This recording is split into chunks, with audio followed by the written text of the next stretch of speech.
Guys, welcome back to another video. Today we will take a look if COVID-19 is going to push for electric vehicles. I am Martin and welcome to Tech of the Future. Don't forget to like and subscribe.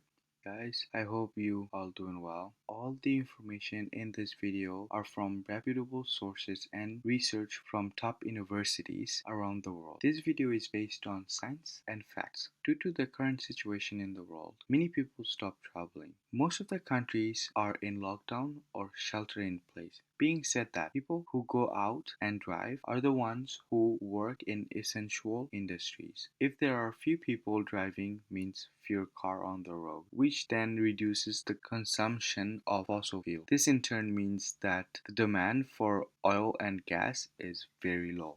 So now, this could end in two ways for the environment. One, people will look around and see that not driving internal combustion engine or ICE vehicles helps the environment, like the air quality and many more. Or two, people will continue driving ICE vehicles and continue harming the environment. In recent studies, researchers around the world have seen a drop in air pollutants as a result for fewer cars on the road and exhaust from factories due to the shelter-in-place order issued by world governments. A couple of weeks ago, satellite data from NASA shows 30% drop in air pollutants in the northeastern section of US during March. The air had particularly low quantities of nitrogen oxide or NO2 according to Barry Leifer, a NASA air quality scientist.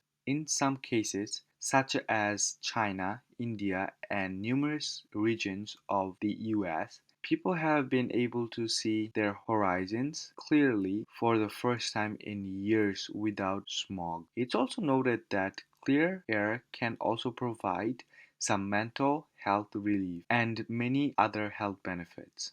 Environmentalists said that they hope this newfound appreciation for clean air can lead to stronger policy action by leaders around the world. Also, a research paper posted by Science Daily shows how kids living near major road at higher risk of developmental delays. Young children who live closer to major roadway are twice as likely to score lower on tests for communication skills compared to those who lives farther away from major roadway, according to an analysis by researchers at the National Institute of Health and the University of California. Moreover, children born to women exposed during pregnancy to higher than normal levels of traffic-related pollutants, ultrafine airborne particles, and ozone had a smaller but significantly higher likelihood of developmental delays during infancy and early childhood. This was also acknowledged by Elon Musk, saying, and I quote, "Yes, this is a real problem. The science is not in doubt." End quote. The study also appears in Environmental Research.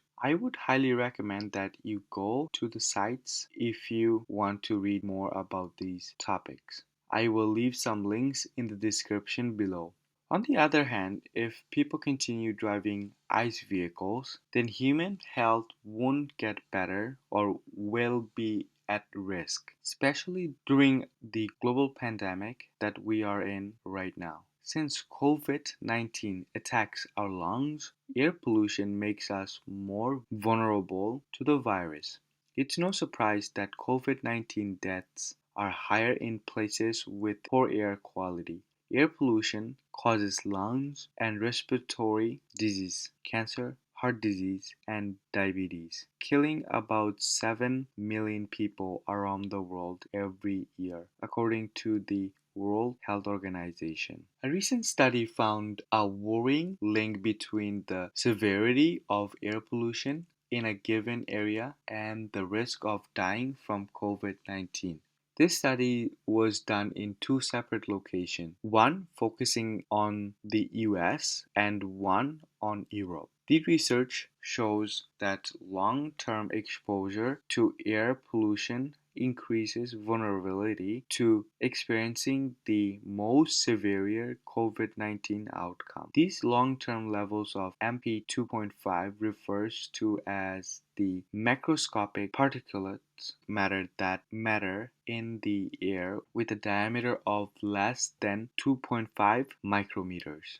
This type of particulates formed via burning fossil fuel and is already linked to excessive rates of premature deaths due to heart attack, lung problem, and cancer. This similar study was done in Germany as well. In research found another type of air pollution, nitrogen dioxide, which also linked to higher COVID-19 death rate. Nitrogen dioxide is a gas mainly emitted by cars, trucks, power plants, and some industrial plants. Its emissions have been dropping quite significantly across the world as COVID-19 has spread, triggering lockdowns. The result shows that out of the 4,443 fatality cases, 3,487 or 78% were in 5 regions located in North Italy and Central Spain. Additionally, the same 5 regions showed the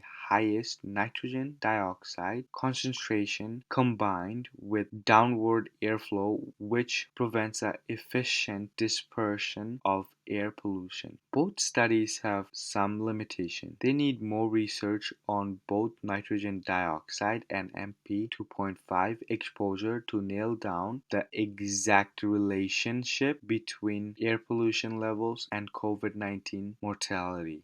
Besides having all of these side effects, will people start the adoption of electric vehicle? Or will they continue driving ICE vehicle because of the lower gas price? If the price of oil stays down, it might affect the adoption of an electric vehicle. In my opinion, the die-hearted electric vehicle fans won't change their mind from driving or buying electric vehicle. So, to those people who thinks that cheaper gas price will lower the adoption of electric vehicle is just wrong. Not only that, I think that people are seeing the changes to the environment and the air quality. I believe that this will be the perfect time for us to push the auto industry for electric vehicle. And those who will be able to innovate, only those auto companies will survive and the rest will be gone. GM and Ford. One recent survey from UK suggests that coronavirus is making consumers more aware of the environment and therefore more inclined to buy an electric car. In the survey, the firm asked a question to the consumer, and the question was, have the effects of the current COVID-19 lockdown made you change your mind about buying an electric vehicle? 45% responded considering buying an electric vehicle after seeing how clean the air can be. An additional 17% had already decided to buy an electric car and are even now more certain about their decision. That makes 62% of UK consumers in the UK survey are ready to go electric. The rest of them said that they intend to become an EV or electric vehicle driver in the next 5 years. So guys, this is it for today. If you find this video helpful, please like and subscribe to the channel. Don't forget to come back on Monday for more of Tech of the Future. Also, stay safe, stay home, take care of yourself.